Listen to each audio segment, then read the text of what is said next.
अस्सलामुअलैकुम रहमतुल्लाहि वबरकातुहू। यूनानी शिफा खाने में आपका एक बार फिर स्वागत है। आज हम आपको एक और नई जानकारी दे रहे हैं। आज हम आपको जानकारी दे रहे हैं अंजीर के बारे में। बहुत सारे लोग अंजीर के बारे में जानते हैं और उसे इस्तेमाल भी करते हैं और उससे फ़ायदा भी उठाते हैं। यह वीडियो उन लोगों के लिए बहुत ख़ास है जो लोग अंजीर के बारे में जानते नहीं हैं और पूछते रहते हैं कि इसे कैसे इस्तेमाल करना है। तो आज हम उसे इस्तेमाल करने का तरीका भी बताएंगे और उससे होने वाले फ़ायदों के बारे में भी आपको बताएंगे।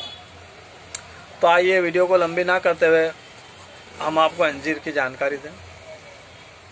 ये देखिए स्क्रीन पर आपको अंजीर दिखाई दे रहा है। इसे अंजीर बोलते हैं। ये मर्दों के लिए भी बहुत फ़ायदेमंद है, बच्चों के लिए भी फ़ायदेमंद है और औरतों और बूढ़ों के लिए भी बहुत फ़ायदेमंद है। इसे आपको इस्तेमाल कैसे करना है, इसे आपको रोज़ाना दूध में भिगाकर इस्तेमाल कर सकते हो।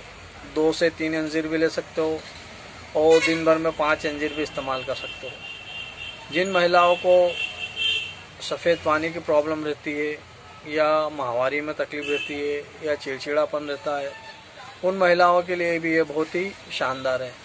इसे आप सूखा भी इस्तेमाल कर सकते हो, पानी में भिगाकर भी इस्तेमाल कर सकते हो, दूध में भिगाकर भी इस्तेमाल कर सकते हो। जिन पुरुषों को शुक्राणु की कमी है, वीर्य में पतलापन है या जल्दी इंजाल हो जाता है, हम बस्ती करने जाते हैं और जल्दी फेल हो जाते हैं, उन पुरुषों के लिए भी ये बहुत ही शानदार है। और जिन लोगों को बवासीर की शिकायत है, उन लोगों के लिए भी ये बहुत ही लाभदायक और बहुत ही शानदार दवाई का काम करता है। जिन लोगों को बवासीर है वो लोग इसे रोज़ाना सुबह खाली पेट 2 से 3 अंजीर खा सकते हैं या 2 से 3 अंजीर पानी में उबाल कर भी खा सकते हैं और चाहें तो वो इसे दूध में उबाल कर भी खा सकते हैं। जिन लोगों को मोटा होना है और ताकतवर बनना है वो लोग इसे जैतून के तेल में भी इस्तेमाल कर सकते हैं। आपको करना क्या है, इसे रात में जैतून के तेल में भिगा दीजिए और सुबह से खाली पेट खा लीजिए।